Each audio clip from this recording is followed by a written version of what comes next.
सामाजिक न्याय विशेष सहाय्य विभाग शासन निर्णय दि.10/10/2024 लाड कमेटी वारसा हक्कम सुधारित निर्णयाची अंमलबजावणी करत नसलेबाबत आयुक्त संजिता महापात्रा यांना शिवराज सफाई कर्मचारी सेना सांगली जिल्हा वतीने निवेदन सादर करण्यात आले।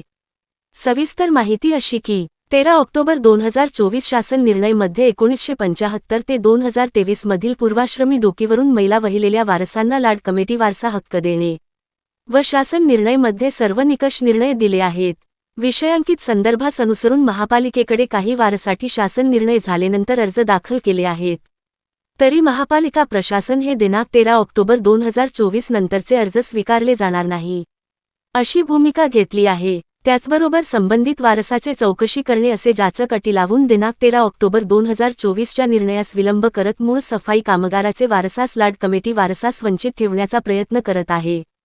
तरी महापालिकेचे दिनांक 13 ऑक्टोबर 2024 च्या निर्णयानुसारच 1975 ते 2023 चे वारसांना लाड कमेटी वारसा हक्क नेमणुका मिळाव्यात अशी मागणी शिवराज्य सफाई कर्मचारी सेना सांगली जिल्हा अध्यक्ष रमेश अण्णा लाड, सांगली जिल्हा उपाध्यक्ष पेदाणा मद्रासी, महिला आघाडी ॲडव्होकेट राणी मद्रासी यांच्या वतीने करण्यात आले।